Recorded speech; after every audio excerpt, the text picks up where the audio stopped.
India का जो original base था जो जवाहरलाल नेहरू ने रखा था ऑफ सेक्युलर इंडिया, और सेक्युलर इंडिया का बेस खत्म हो रहा है, अब एक हिंदू इंडिया बन रहा है। और हिंदू इंडिया के साथ इंडिया की जो मजबूती थी इंडिया कमजोर हो जाएगा आगे जाके। लोगों के पास तोते होते हैं जिससे फाल निकालते हैं, उनके पास चिड़िया है और चिड़िया उनकी बड़ी सही खबरें देती है। अगर आप बात करें तो मोदी के ऊपर जितना भी अभी तक बात रही है फिर और जो भी उसके मुतालिक एक आम राय है, लेकिन उसका टर्नओवर आप उठा के देखें ना तो एक बहुत ज़्यादा विजिबल एक रिमार्केबल वहाँ पे डेवलपमेंट हुई है। याद रखिएगा कि वो शख्स, वो कौम, वो घर, वो मुल्क कभी तरक्की नहीं कर सकता जो अपनी बेसिक्स को नहीं पकड़ता। इंडिया की तरक्की करने का सबसे बड़ा राज है उन्होंने अपनी बेसिक्स, अपनी पहचान अपनी चीज़ों से बनाई।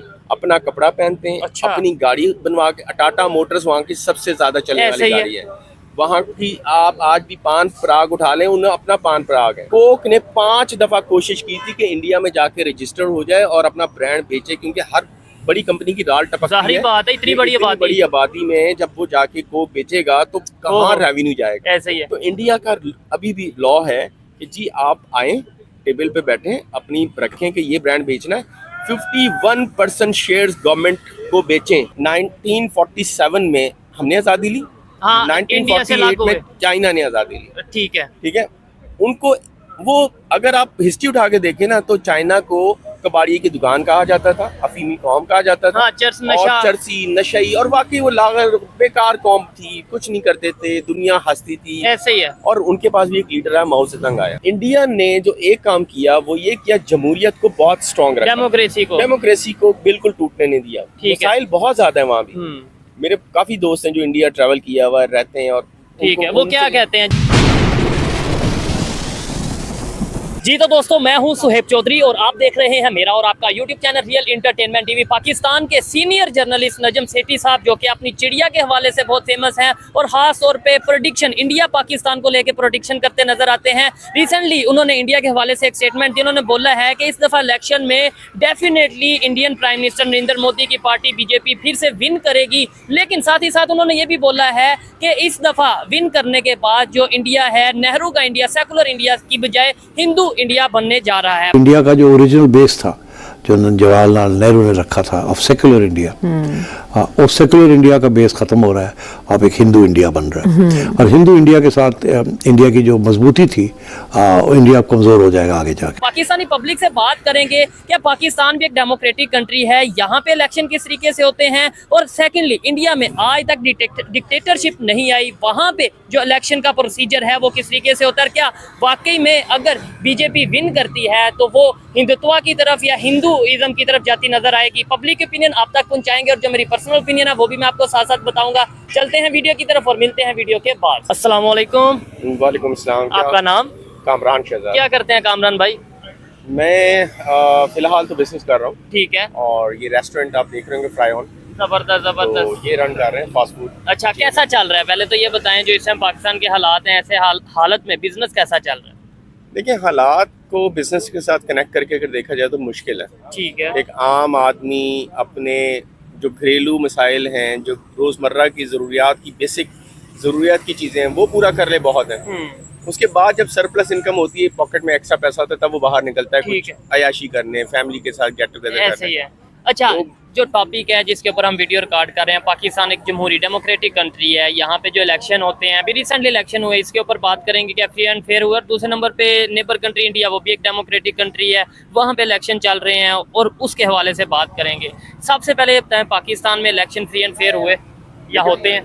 देखिए, पाकिस्तान की जो 74 ईयर्स की हिस्ट्री है ना, जब से पाकिस्तान अलग हुआ, 76 ईयर रफली, तो आप मेरा नहीं ख्याल कि किसी ईयर में आप किसी इलेक्शन को भी कोई मॉडल कह सकते हैं, कोई बेंचमार्क कह सकते हैं कि यार ये फ्री एंड फेयर था, इसमें कोई 2 नंबरी धांधली नहीं हुई। हर इलेक्शन के बाद जो जीतता है वो कहता है, जिसने जो हारता है वो कहता है कि जी मेरे साथ धांधली हुई, जो जीतता है वो कहता है सब कुछ सही था। ठीक है। और दोबारा जब उसका नंबर आता है, जो जीता हुआ हारता है, तो वो कहता है नहीं अब ये गलत है। तो ये चलता है इलेक्टोरिकल यहाँ पे सिस्टम पाकिस्तान का जो चल रहा है। और नेबर कंट्री में उसके साथ आप कंपैरिजन कर नहीं सकते। वजह यह है कि हमारे 76 ईयर्स में 28 साल तो वैसे ही आप निकाल दें जो कि हमारे पास जमहूरियत नहीं थी, मार्शल लॉ था। और अगर उसका कंपैरिजन आप नेबर कंट्री से करते हैं तो वो कभी वहाँ पे मार्शल्ला नहीं हुआ। ठीक है, और वहाँ पे जो जमहूरियत थी वही राज करती रही है। ऐसे ही है, और यहाँ से बड़ा मुल्क है, 5 गुना बड़ा मुल्क है। ऐसे ही है, दुनिया की सबसे बड़ी डेमोक्रेसी है।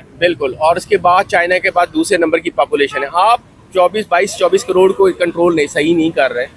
वो अब यहाँ पे अगर आप उसको थोड़ा सा न्यूट्रल होकर देखते हैं तो आपको उनसे सीखना चाहिए। ठीक है, कंपैरिजन नहीं करना चाहिए, सीखना चाहिए। क्योंकि उन्होंने इन सारे हालात के बावजूद तरक्की कर रहे हैं, उनकी इकॉनमी ग्रो कर रही है। ठीक है, और दुनिया के जो बड़े बड़ी जिनकी जो इकॉनमी थी, जिन मुल्कों की जो डेवलप कंट्रीज थे, उनको टफ टाइम दे रहा है इंडिया इस वक्त। इसमें कोई शक नहीं है। अच्छा, बड़ी इंटरेस्टिंग गपशप चल रही है। वैसे तो फूड चेन है इनकी, रेस्टोरेंट है, लेकिन काफी मेरे ख्याल से हिस्ट्री या पॉलिटिक्स में काफी हौ न रखते हैं। अच्छा, मुझे बताइएगा, नजम सेठी साहब को भी आप फिर जानते होंगे?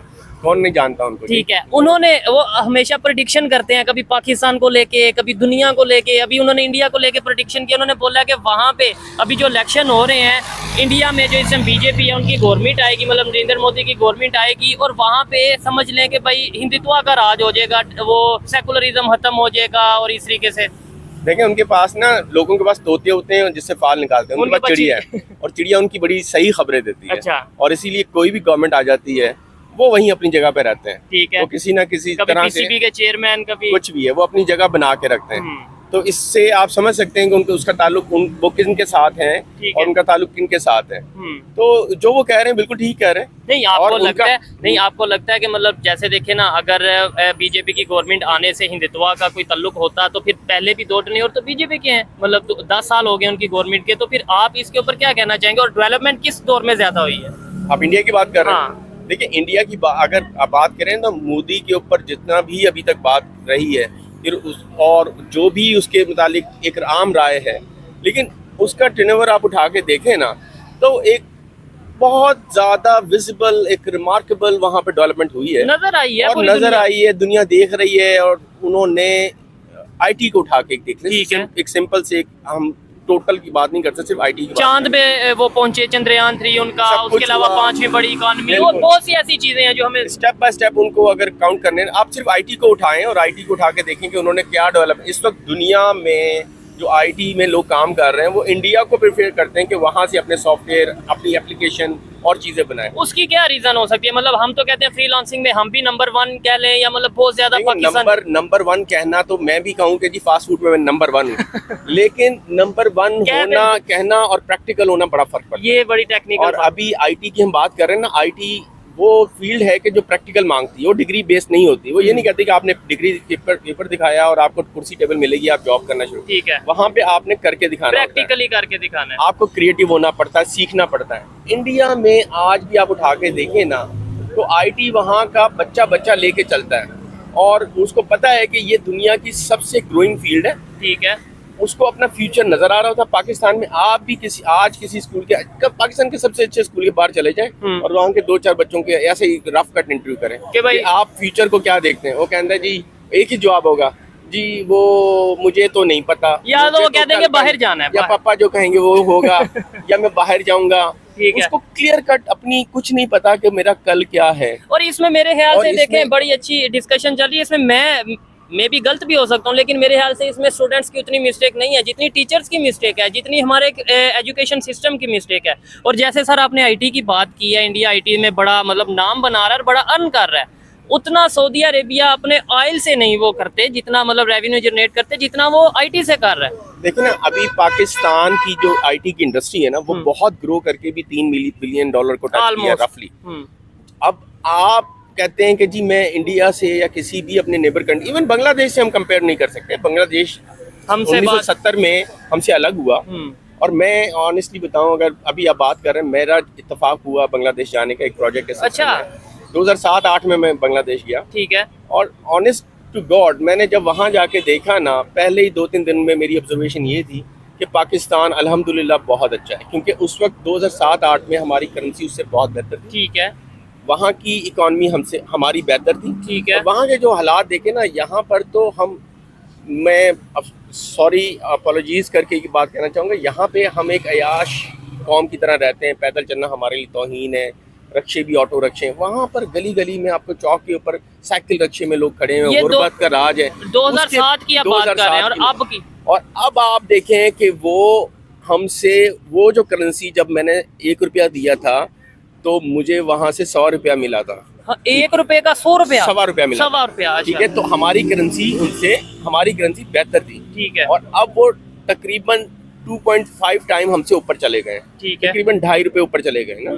तो ये इतनी से टोटल थोड़े से टाइम में ग्रो करना, और बावजूद इसके कि वो लोग हम बहुत ज्यादा मेहनत कश हैं, सैलाब बहुत ज्यादा आते हैं और सुनामी, उनके हर साल समंदर उगलता है और वहाँ के लोग घर तबाह हो जाते हैं, लेकिन वो लगे रहते हैं स्ट्रगल करने, और वो एज अ नेशन काम करते हैं। ठीक है। हमारा अलमिया ये है कि हमने अपने आप को नेशन यूनिटी नहीं है हमेशा। हर इंडिविजुअल अपने आप को अलग तरह से सोचता है, हर सूबा अपने आप को अलग तरह से देखता है, और हर आप मतलब यहाँ से सिंधी अपने आप को सिंधी कहेगा, पंजाबी अपने को पंजाबी, मतलब 20-20 किलोमीटर के बाद आपको हर बाउंड्री क्रॉस करेंगे तो एक अलग सोच, अलग तरह चीजें देखने को मिलेंगी। अच्छा, मैं वैसे तो सर ये फास्ट फूड का काम बिजनेस करते हैं, लेकिन मेरे ख्याल से आप एजुकेशन डिपार्टमेंट से कहीं ना कहीं लिंक्ड हैं, मुंसलिक हैं। देखिए, एजुकेशन जैसे आप बात करें, मुझे तो बड़ा अच्छा लग रहा है, और यही चीजें हमें मेन स्ट्रीम मीडिया पे क्यों नहीं बताई जाती, जो जहाँ जैसे हम बैठ के बात कर रहे हैं। से जिस मेन स्ट्रीम मीडिया की आप बात कर रहे हैं ना, वहाँ पर वो भी एक दुकानदारी है।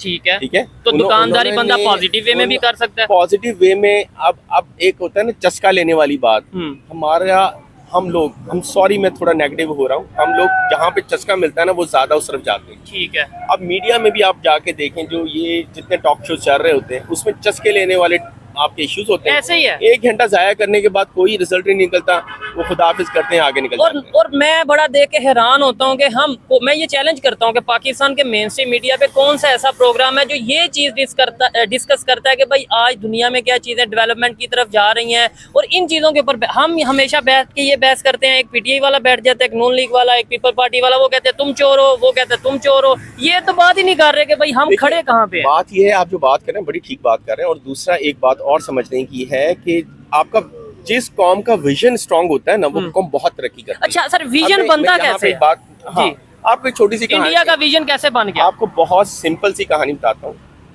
1947 में हमने आजादी ली।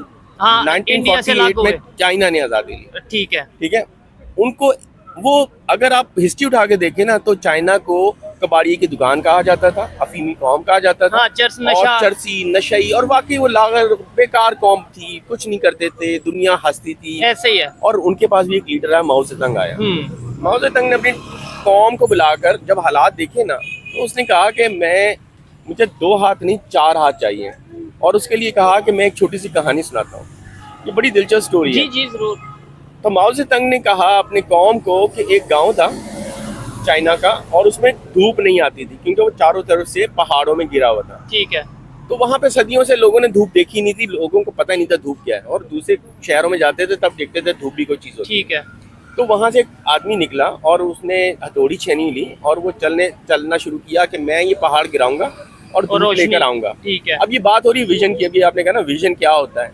This is simple story of vision. ठीक है। अगर आप विजनरी हैं, आपका विजन स्ट्रांग है, और you want to do something for yourself, for your family, for the nation as well, तो आप बहुत कुछ कर सकते हैं। अब वो लोगों ने ना उस बंदे को पत्थर मारने शुरू कर दिया, मजाक उड़ाना शुरू कर दिया कि ये पागल है, ये पहाड़ तो सदियों से है, हमारे तो कौमों ने देखा, हमारे बाप दादों ने देखा, ये कैसे टूटेंगे।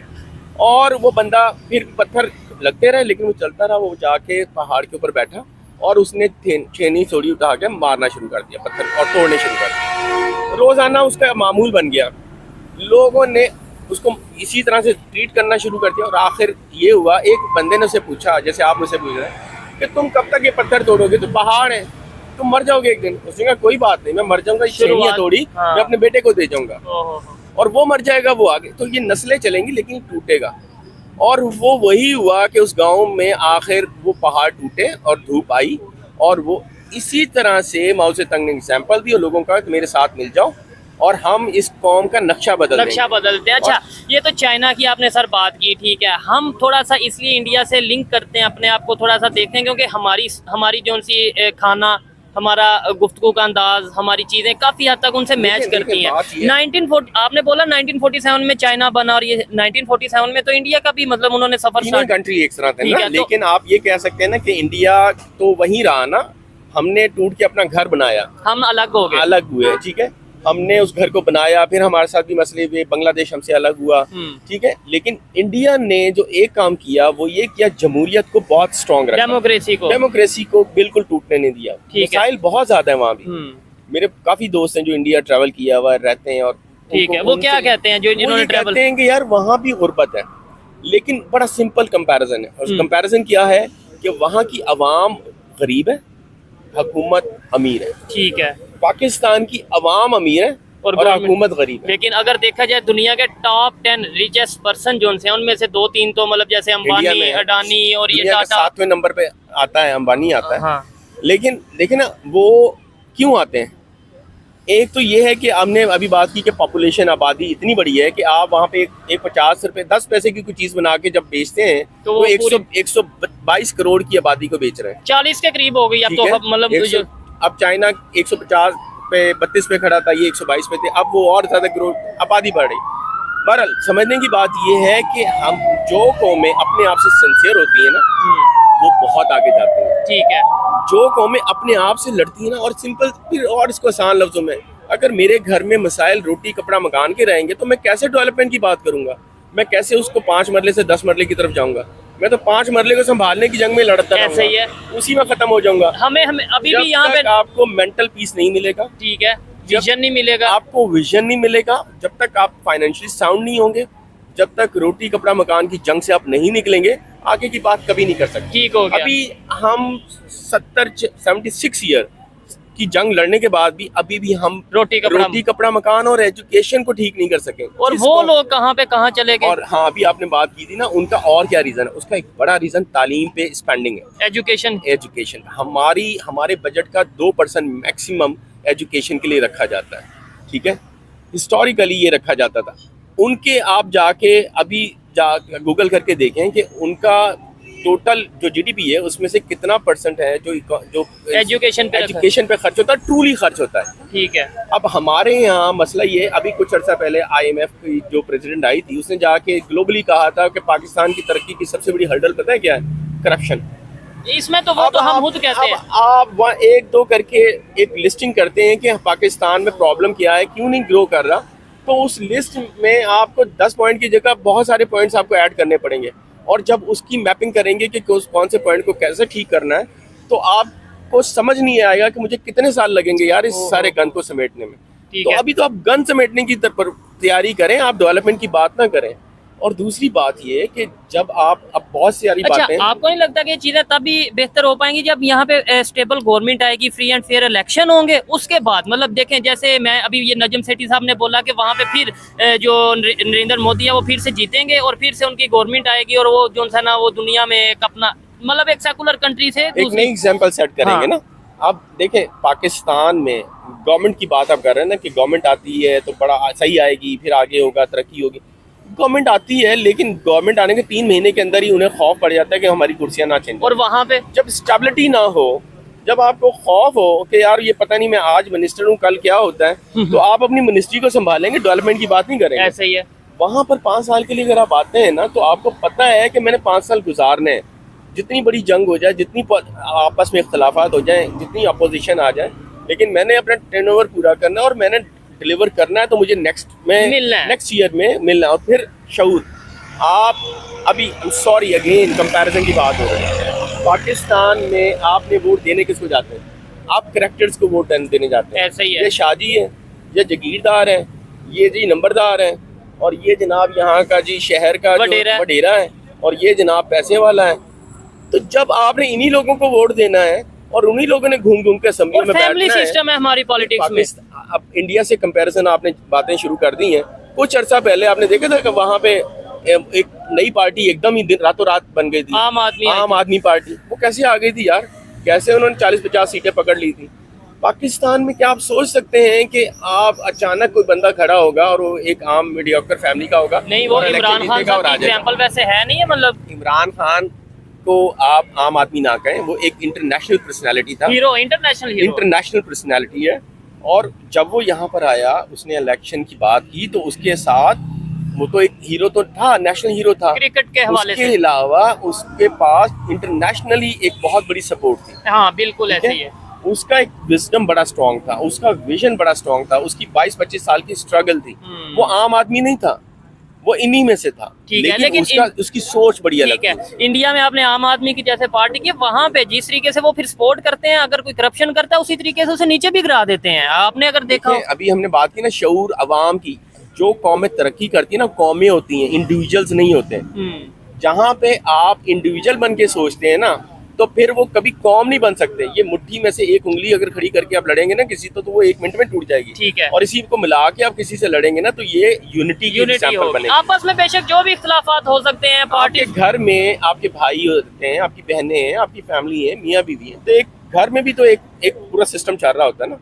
वहाँ पे भी एक शख्स इश्यूज होते होंगे, एक शख्स वहाँ पे भी लीड कर रहा होता है, नीचे लोग होते हैं, वहाँ भी बजट होता है। तो आप घर की एग्जांपल ले लें। ठीक है, तो वो भी तो घर, अगर आपस में वो सारे लड़ते रहे, सारे पैसों की जंग में लड़ते रहे, फाइनेंशियल इशू, तो वो कैसे आगे की तरफ जाएंगे यार। ठीक हो गया, बहुत अच्छा लगा। प्रॉब्लम यही है, बहुत जब तक अच्छा। आप प्रॉब्लम्स को समझेंगे नहीं, हाँ, उनको पिन पॉइंट नहीं करेंगे और उसके बाद उसके सोल्यूशन का ट्रूली कुछ नहीं सोचेंगे, आप आगे नहीं बढ़ सकते। सबसे पहले तो एक्सेप्ट नहीं करेंगे कि भाई यहाँ पे मेरी मिस्टेक है, यहाँ पे मेरी गलती है, इस जगह पे मैं गलत हूँ। और दूसरे नंबर पे हम सीखना शुरू नहीं करेंगे कि हाँ यार ये बंदे में भी यही मिस्टेक थी। लाइक इंडिया में भी गुर्बत थी, पाकिस्तान में भी गुर्बत थी, इंडिया ने गुर्बत कैसे खत्म कर ली, आओ उससे सीखते हैं। इंडिया में भी बेरोजगारी थी, पाकिस्तान में भी बेरोजगारी थी, उन्होंने बेरोजगारी कैसे खत्म कर लिया, उनसे सीखते हैं।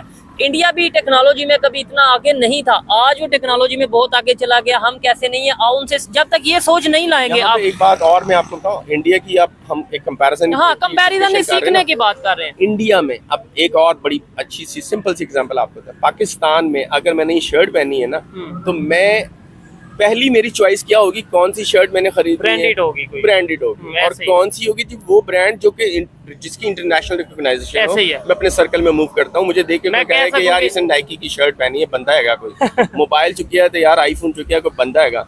गाड़ी है तो यार इसने करोला है, इसके पास V8 है, यार ये बंदा हैगा। हाँ। तो बंदे की आइडेंटिटी आपकी चीजों से होती है। और वहाँ वो कौम में याद रखिएगा, आप क्लोज करेंगे शायद ये आगे चले भी, याद रखिएगा कि वो शख्स, वो कौम, वो घर, वो मुल्क कभी तरक्की नहीं कर सकता जो अपनी बेसिक्स को नहीं पकड़ता।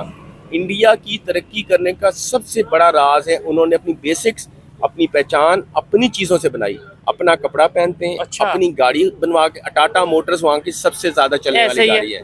वहाँ की आप आज भी पान पराग उठा लें, उन्हें अपना पान पराग है। सिगरेट इंडस्ट्री में मैं रहा हूँ, मैंने काफ़ी अर्सा सिगरेट इंडस्ट्री में पाकिस्तान में बाहर भी काम किया। इंडिया की इतनी बड़ी आबादी है, 122 करोड़ से भी ज़्यादा, इससे ज़्यादा है, काफ़ी ज़्यादा। लेकिन दुनिया की बड़ी बड़ी मल्टीनेशनल कंपनियां इंडिया में दाखिल नहीं हो सकते क्योंकि उनका एक कानून है। आप फिलिप कॉटलर की एक बुक है, उसकी इलस्ट्रेशन एक है, उसको पढ़िएगा या देखिएगा। कोक ने 5 दफ़ा कोशिश की थी कि इंडिया में जाके रजिस्टर हो जाए और अपना ब्रांड बेचे, क्योंकि हर बड़ी कंपनी की दाल टपकती है। बात है, इतनी बड़ी आबादी में जब वो जाके कोक बेचेगा तो कहाँ रेवेन्यू जाएगा। ऐसे ही है। तो इंडिया का अभी भी लॉ है कि जी आप आए, टेबल पे बैठे, अपनी रखें कि ये ब्रांड बेचना है, 51% शेयर्स गवर्नमेंट को बेचें। अच्छा, आप गवर्नमेंट, आपकी जो बोर्ड ऑफ डायरेक्टर है उसमें गवर्नमेंट के लोग बैठेंगे, प्राइसिंग वो सेट करेंगे, उसके बाद आप आगे चलेंगे। ठीक है, जो लोग देख रहे हैं वो ये जरूर बात को मतलब ये है कि बताइएगा आप लोग इस हवाले से क्या कहना चाहेंगे कि क्या वाकई में अगर कोई इंटरनेशनल कंपनी या ब्रांड इंडिया में जाके इन्वेस्टमेंट करना चाहता है तो क्या इस तरीके से कोई कानून है? ये मैंने जरूर सुना है कि जैसे एलॉन मस्क ने बोला कि मैं टेस्ला वहाँ पे लेके जाना चाहता हूँ, उन्होंने कहा कि मैन्युफैक्चरिंग यहाँ पे होगी। यही आपको एग्जाम्पल दे रहा हूँ कि मसला प्रॉब्लम पता है क्या है कि आपने आज किसी मेडिसिन को रजिस्टर कराना ना पाकिस्तान में, आप जाएं मिनिस्ट्री में जाएं, अपनी पसंद के तरीके, अपनी पसंद की रेट लें, आप आके मार्केट में बेचना शुरू करें। ठीक है, कोई पूछने वाला नहीं, कोई पूछने वाला नहीं। यहाँ पे आप ये 10 रेडियाँ खड़ी हैं, हर एक के पास जाएंगे, सबके अलग फ्रूट के रेट है। ऐसा ही है। ठीक है, आपकी जब ये प्राइस कमेटी कंट्रोल नहीं है तो आप कैसे एक आम आदमी को चीज़ पहुँचा सकेंगे जो वो बेसिक उसकी ज़रूरत है। इंडिया में अभी जो मैंने बात की ना, ये बिल्कुल मैंने पढ़ी हुई और मैंने इसकी प्रैक्टिस भी की ठीक है कि वहाँ पे लॉ है कि आपने जब तक वहाँ पे, और यही रीजन है कि वहाँ की लोकल इंडस्ट्री बहुत फ्लोरिश है। बिल्कुल ऐसा ही है, उनके अपने ब्रांड। लोकल इंडस्ट्री कभी खड़ी नहीं हुई पाकिस्तान की। आज कोई एक गाड़ी का, एक कार का, एक मोबाइल का, किसी एक को एग्जाम्पल मुझे आप दे दें, आप माशाल्लाह स्टूडेंट हैं, पढ़ रहे हैं, आपकी नॉलेज मुझसे ज्यादा होगी, तो एक एग्जाम्पल दे दें कि यार ये है पाकिस्तानी प्रोडक्ट जिसने मल्टीनेशनल को कम्पीट करके पाकिस्तान में नाम बना नहीं, लिया। खास तौर पे अगर ऑटोमोबाइल की बात करें, यूनाइटेड कंपनी आई थी पाकिस्तान में कार के हवाले से, वो भी चली नहीं, 2 साल 3 साल इसलिए नहीं चली कि हम एज अ नेशन, हम अयाश लोग हैं, हमने उन्हें उसे शायद सपोर्ट ही नहीं किया। हमें चाहिए, हम यहाँ पे अभी वो सामने सिगरेट वाला है, आप दुकान पे जाएं, उनको पूछेंगे बेंसन में लोग कौन सा बेंसन आके मांगते हैं, पाकिस्तानी बेंसन जो BAT का अपना ब्रांड है पाकिस्तान में, क्या वो खरीदते हैं? वो आपको जवाब देगा कि वो जो है 500 रुपए की डब्बी है। हाँ। लोग वो नहीं मांगते, वो 800 रुपए वाली डबल ओ आके मांगते हैं कि बेंसन डबल ओ दे दे, क्योंकि वो मेड इन पाकिस्तान नहीं है, क्योंकि वो मेड इन पाकिस्तान नहीं है, वो स्मगल होकर उसमें थोड़ा सा ये तो इशू नहीं है कि भाई क्वालिटी का, क्वालिटी, एक डब्बी, एक कलर, एक चीज, सब कुछ एक कंपनी। हाँ। आपको ये मजे की बात बताऊं, ठीक है, BAT का वही प्रोडक्ट है, वो स्मगल हो गया था, ये लोकल होता है, लेकिन एक नशा है कि जी डब्बी हाथ में, उसके ऊपर हेल्थ वार्निंग नहीं है। हाँ, और वो इंटरनेशनल नजर आता है कि डब्बी जब मैं रखूंगा तो आप कहेंगे यार बंदा है कोई बड़ी इंपोर्टेड ब्रांड पींदा है, वो हाँ, डबल ओ पींदा है, हाँ, ठीक है। तो मैं जनाब सर्कल में जरा अलग से नजर आऊंगा। ये चीज है। हम जब से उस पे नहीं निकलेंगे इन चीजों से, अपने इंडिया में ब्रांड कॉन्शियस लोग नहीं है, उनको नहीं चाहिए कि भाई मैंने जो है जनाब पापा जॉन से जाके खाना है, मैंने KFC ही खाना है। वो कहते हैं यार अपने देश का खा लें, अपने देश का पहन लें, क्योंकि ये पैसा इधर ही चलेगा और इधर ही रोटेट होगा। और आपकी एक और बड़ी मजे की बात आखिरी में आपको जी जरूर, 3 चीजें पाकिस्तान में अगर आप उनकी इंपोर्ट बंद कर देना, पाकिस्तान की इकोनॉमी आप सोचें कहाँ जाएंगी, और तीनों ही बहुत बड़ी कंट्रीब्यूट। कौन कौन सी? टोबैको, ठीक है, बेवरेजेस, अच्छा, और चाय। ठीक है, ये तीनों आपकी सरप्लस में आती हैं कि आपने अयाशी में चाय पीनी है, आपने सिगरेट पीनी है, सरप्लस पैसा है, एक्स्ट्रा पैसा है, और आपने कोक भी उस सूरत में पीनी है, चल यार कोक पीने हैं, नहीं भी पियेंगे कोई मसला नहीं, आप जूस पी लें, अपने घर का पानी पी लें, और बहुत सारे लोकल ड्रिंक्स हैं वो पी लें। इस बात में कोई शक नहीं है। ये तीनों ब्रांड्स ऐसे हैं जो आपका सारा पैसा उठा के बाहर ले जाते हैं। ठीक हो गया, मेड इन पाकिस्तान या कोई भी किसी कंट्री में रहता है, जब तक वो अपने कंट्री को प्रेफर नहीं करेगा, अपने कंट्री की प्रोडक्ट्स को प्रेफर नहीं करेगा, तब तक हम जितना मर्जी रोते रहे कि भाई पाकिस्तान से तो बहुत प्यार है, मुझे सबसे ज्यादा पाकिस्तान से प्यार है, लेकिन प्रैक्टिकली पाकिस्तान के लिए क्या कर रहे हैं, अपने पाकिस्तान के ब्रांड्स के लिए हम लोग क्या कर रहे हैं, ये सोचने वाली बात है। गवर्नमेंट को भी इसके लिए काम करने की जरूरत है। अच्छा सर, लास्ट में बस एक मुझे ये लाइन बताइएगा, 5 साल बाद, चले 5 साल नहीं 10 साल बाद पाकिस्तान को किस पोजीशन पे देख रहे हैं और इंडिया को किस पोजीशन पे देख रहे हैं? इंडिया में जैसे इलेक्शन हो रहे हैं, फिर BJP की अगर गवर्नमेंट आती है, उनके नरेंद्र मोदी की गवर्नमेंट आती है, तो कहाँ पे देखते हैं? लेकिन बड़ी मज़े की बात कर रहे हैं हम, बात को इस पे क्लोज करते हैं कि एक आप जाके ना शहजाद रॉय का एक गाना है, वो ज़रा नेट से निकाल के सुनिएगा और अपने इस चैनल के साथ, अपने इस वीडियो के साथ लिंक ज़रूर कीजिएगा। वो गाना बड़ा खूबसूरत है। वो कहता है कि जब मैं छोटा था तो मैंने खबरें लगाई, न्यूज़ लगाई, तो वो चाह रहा था कि पाकिस्तान इस वक्त बहुत मुश्किल हालात से गुजर रहा है। ऐसा ही है। कहता मैं भागा हुआ अपने अब्बा के पास गया और जाके कहा कि अब्बा ये क्या है? उन्होंने कोई नहीं, अल्लाह सब ठीक कर देगा। उसके बाद मैंने 10 साल के बाद देखा तो तब भी न्यूज़ यही चली थी, पाकिस्तान मुश्किल हालात से गुजर रहा है। तब जाके मैंने अपने किसी बड़े से पूछा तो उसने कहा कोई बात नहीं, घबरा नहीं बच्चे, अल्लाह बड़ा है, अल्लाह सब कुछ ठीक कर देगा। बीइंग अ मुस्लिम, अल्लाह ही ने सब कुछ ठीक करना है। हम हर चीज़ में अल्लाह से ही मांगते हैं, लेकिन अगेन वही बात है, जब तक अपने हाथ से आप कुछ नहीं करोगे तो बहुत मुश्किल है। ऐसे ही है, मतलब मैं यहाँ पे बैठ के कहता हूँ अल्लाह ताला कामयाब करेगा, नो डाउट अल्लाह ताला कामयाब करेगा, लेकिन अल्लाह ताला तो खुद कहता है कि भाई आप मेहनत करोगे तो कामयाबी मिलेगी। 5 साल के बाद आप कहते हैं कि 5 साल या 10 साल के बाद आप वो कह रहे हैं ना, where you see Pakistan after down 5 year down the road और 10 year down the road. Problem ये है, मैं बहुत ऑप्टिमिस्टिक हो जाऊंगा और मैं भी कहूँगा कोई गाल नहीं, अल्लाह सबको ठीक कर देगा। नहीं, अगर रियलिटी को देखा जाए, लेकिन रियलिटी में फैक्ट्स की अगर बात किया जाए, ऑनेस्ट टू गॉड बहुत मुश्किल है। इस वक्त पहले आज से 10 साल पहले उठाएं तो एक जुमला कहा जाता था, ब्रेन ड्रेन हो रहा है, पाकिस्तान से पढ़ा लिखा तबका बाहर जा रहा है। लेकिन आई एम सॉरी, आज तो हर बंदे जिसको अपॉर्चुनिटी आप दे देना, वो कहेगा मैंने बाहर भेज दो। और नेबर की जैसे बात करें 10 साल बाद, अगर वजह ये है कि आपका बैलेंस ऑफ ट्रेड ठीक नहीं है और आपका अपने घर का मसलाइल ठीक नहीं है। आपकी इनकम वर्सेस आपके एक्सपेंस बिल्कुल बुरी तरह से तबाह बर्बाद होते हैं। इंपोर्ट एक्सपोर्ट में बैलेंस नहीं है। आपके घर के अखराजात के लिए जो कमा रहे हैं आप, वो पैसा वही है, और जो खर्च कर रहे हैं ना, वो दिन ब दिन खर्चे बढ़ते और आपके कंट्रोल्स आपके हाथ में नहीं है। ठीक हो गया, बहुत अच्छा लगा बात करके। कोशिश करेंगे फिर कभी सर से किसी टॉपिक के ऊपर बात की जाए। बहुत शुक्रिया, अपना ख्याल रखिएगा।